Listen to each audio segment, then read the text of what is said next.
Trinh T. Minh-ha is professor of rhetoric and of gender and women's studies at the University of California, Berkeley. She is also an award-winning filmmaker, post-colonial theorist, writer, composer, and visual artist. Today she held a lecture entitled Miles of Strangeness at the University of Vienna. Minh-ha, thank you very much for an inspiring lecture. As a first question, I would like to focus on the different perspectives you gathered to think about boundaries. What do you think are the most relevant aspects to consider when we reflect on boundaries today?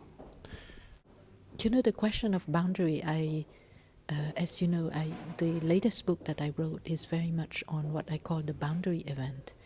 And I took the notion both as something that is material, like the wall, you know, all around the world.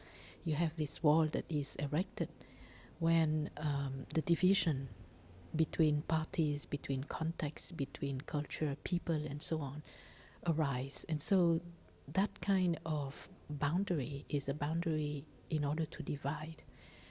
And the divide can be something very negative, which many marginalized or oppressed people had to live through.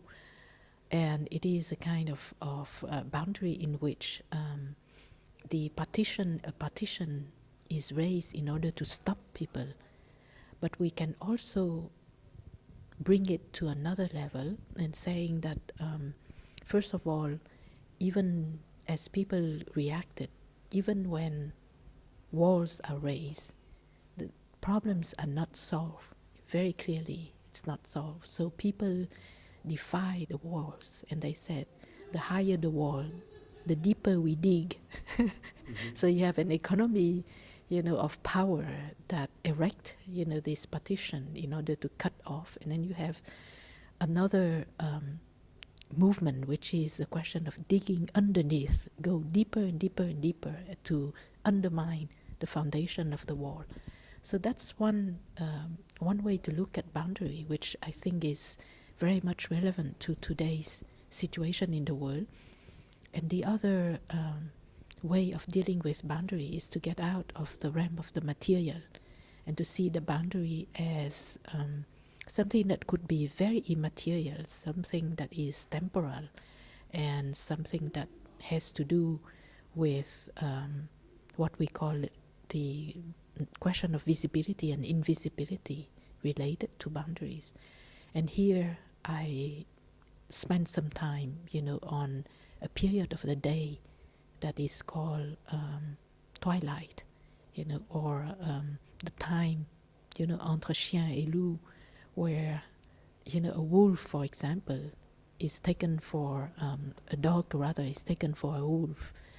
And so people's identity during that time get transformed. And it's in that in-between space, you know, that something happens that is not yet known. And something happens in the space that is not yet defined. It has not a fixed name yet. And it's a time of the day. So it's a question of two lights, two kind of light, right? So you have daylight, you have night light.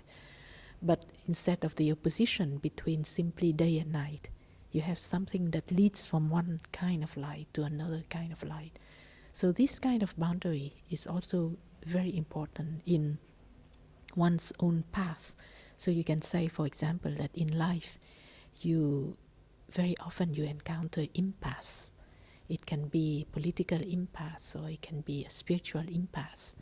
But that impasse actually turn out ultimately to be a passage. It is a way of leading you to an elsewhere. Yeah. Thank you. So dealing with this ambivalent character of walls and of boundaries is one of the main aspects. And I would like to ask on regarding a specific perspective you developed, and you call it the walker. Could you please tell us something about it? Is it just a perspective, or is it a tool maybe, or is it a figure you describe, or even maybe motion that text performs? Mm-hmm. Very good. Well, it's many things at the same time, right? One can see it as a physical activity, as a mode of receptivity, because when you walk, you receive things differently, and also as something that in that sense, it is something that allows me to link up with a whole tradition of independent walkers, and especially in ancient Asia, for example, travelers are mainly traveling by walking. So the walking is a form of transformation, spiritual transformation, and that's why you have this whole tradition of people leaving a place, putting themselves in a state of instability, and also in a space of movement where they are walking in order to open up their receptivity and their relation to the world. So I think the walker in that sense, and of course you have the political sense, the social sense of marching, of walking in order to protest, in order to defy, in order to ask, for transformation, in the social.